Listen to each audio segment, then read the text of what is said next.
सभी लोगों को मेरा प्रणाम। सावन का महीना चल रहा है और बहुत सारे लोगों ने व्रत रखा होगा।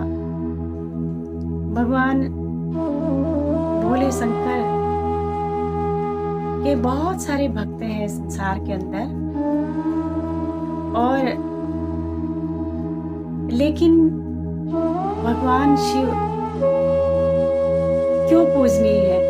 सारे जितने भी देवी देवता हैं उनकी क्यों पूजा करते हैं? और इस संसार में पूजा किसकी की जाती है? क्या आप सभी लोग जानते हैं कि गुणवानों की पूजा की जाती है। जो गुणहीन लोग होते हैं उनकी कहीं भी पूजा नहीं होती। और भगवान शिव देवों के महादेव कहलाते हैं। सारे जितने भी देवी देवता सभी लोग भगवान महादेव जी का आह्वान करते हैं।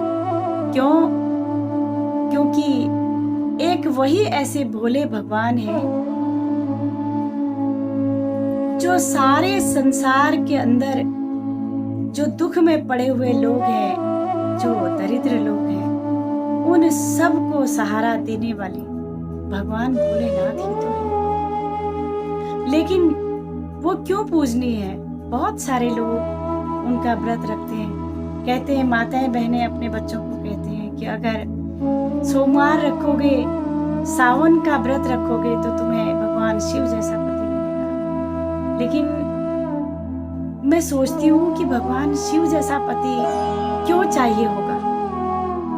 अगर भगवान शिव जैसा पति बेटियों को चाहिए तो भगवान शिव को भी माता पार्वती जैसी ही तो चाहिए होगी।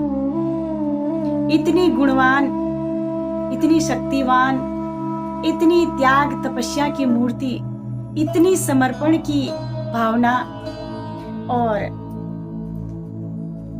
ऐसी भगवान शिव को भी ऐसी शक्ति चाहिए। लेकिन भगवान शिव पूजनीय क्यों है? और क्यों भगवान शिव जैसा पति चाहिए? जबकि सबको पता है कि भगवान शिव ऐसे हैं सर्वस्व लुटाने वाले, दीन दुखी असहाय को सब कुछ दे देते हैं। जो कुछ मांगता है वो दे देता है। क्या जिनको भगवान शिव जैसा पति चाहिए, क्या वो अपने पति से ये चाहेंगी कि उनका पति सबको सब कुछ दे दे? उसके पास जो भी धन वैभव, कोई भी कुछ मांगने के लिए आएगा तो वो दे देंगे। लेकिन उन्हें ऐसा पति नहीं चाहिए। समझ नहीं आता कि भगवान शिव ही ऐसा पति क्यों चाहिए होगा, जबकि भगवान शिव के जीवन में सारी चीजें विरोधाभास वाली चीजें हैं उनके साथ में, और फिर भी वो आनंदमयी जीवन जीते हैं, ध्यान करते हैं, साधना करते हैं। देखो, भगवान शिव जिन्होंने पूरे संसार को बचाने के लिए हलाहल विष पी लिया, जहर पी लिया, ये आप सभी लोग जानते हैं। और हमारा पति अगर दूसरे का दुख दूर करने के लिए, परिवार के अंदर अगर किसी की मदद करने के लिए तैयार हो जाए तो क्या हम खुश होंगे? ये सोचने वाली बात है।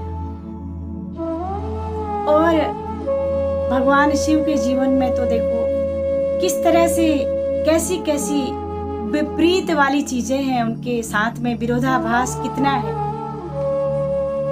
जटा में गंगा है और त्रिनेत्र जो त्रिनेत्र है, यहाँ पर अग्नि है। जल और आग दोनों विपरीत हैं, एक दूसरे के विरोधी। और उनके माथे में चंद्रमा है, और चंद्रमा में अमृत होता है और जहर। तो अमृत और जहर दोनों बिल्कुल एक दूसरे के विरोधी। और शरीर में भभूत लगा करके फिरते रहते हैं, और भूतों का डेरा है। और यहाँ भभूत जिसको लगाते हैं उससे भूत भाग जाते हैं। कितना विरोधाभास। गले में सांप है और पुत्र गणेश जी जो है उनका वाहन चूहा है और पुत्र जो कार्तिकेय हैं उनका वाहन मोर है। तीनों एक दूसरे के विरोधी। और इधर उनकी खुद की सवारी नंदी बैल और माता भवानी माता पार्वती की जो सवारी है वो शेर, यहां भी बिल्कुल विरोध। और एक तरफ तांडव करते हैं और एक तरफ इतना प्रेम करते हैं, इतना प्रेम करते हैं, प्रेम की पराकाष्ठा है। देखिए, और इधर स्वर्ग है जहां सब कुछ मिल रहा है उन्हें, दूसरी तरफ हिमालय है जहां तपस्या करने के लिए चले जाते हैं, साधना करने के लिए चले जाते हैं। अब देखिए, और वो भगवान विष्णु को प्रणाम करते हैं और भगवान विष्णु उनको प्रणाम करते हैं। ये उनकी महानता है। तो इतना सब विपरीत होने के बावजूद भी वो सबको साथ लेकर के चलते हैं। और एक हम हैं विपरीत स्वभाव वाले हमारे जीवन के अंदर, जैसे सास बहू, दामाद ससुर, बाप बेटे, माँ बेटी, भाई बहन, ननद भाभी, पास पड़ोस, इष्ट मित्र, और इन सब की नोकझोंक, उन सब में हम कितने तनावग्रस्त हो जाते हैं। और ऑफिस, बिजनेस और लोगों के व्यवहार से तनावग्रस्त हो जाते हैं, डिप्रेशन में चले जाते हैं, नींद ही नहीं आती है। और उधर भगवान भोले शंकर को देखिए, बड़े बड़े राक्षसों का संहार करते हैं और इधर फिर ध्यान करते हैं, समाधिस्थ हो जाते हैं। तो यहाँ पर भगवान शिव क्या बता रहे हैं वो, कि ध्यान करने से ही ये जितना भी विरोधाभास है, ये ध्यान करने से, ध्यान में इतनी ताकत है कि सबको शांत करने की ताकत ध्यान के अंदर है, जो ध्यान हम नहीं करते।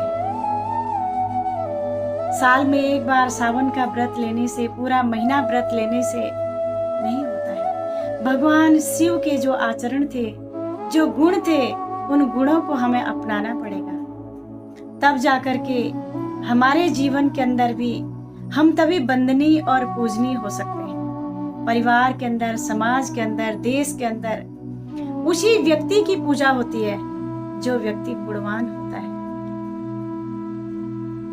जो गुणों से हीन है, जो ईश्वर ने दे रखा है, उनको भी हमने त्याग दिया, क्योंकि हम तो ईश्वर की संतान हैं, भगवान की संतान हैं। तो अगर हमें भगवान शिव जैसा पति चाहिए तो ये पहले से सोच लीजिए कि भगवान शिव देंगे, अपने ही जैसा देंगे, लेकिन फिर उनको भी माता पार्वती भवानी जैसी ही चाहिए, जिन्होंने उनके साथ रह करके जैसे जैसा उन्होंने किया, उन्होंने साथ दिया, उन्होंने कभी भी उनका विरोध नहीं किया, इसीलिए तो उनकी पूजा होती है। तो आज हमें भी साधना की आवश्यकता है, ध्यान की आवश्यकता है। तो ध्यान करें, साधना करें, और इसी से भगवान शिव जो है वो प्रसन्न होते हैं, खुश होते हैं। और जो परमात्मा का ध्यान करते हैं, काल भी उनका बाल बांका नहीं कर सकता है। जाको राखे साइया, मार सके ना कोई, बाल न बांका कर सके, जो जग बैरी होए। आज के लिए इतना ही। आप सभी लोगों को प्रणाम। ओम नमः शिवाय।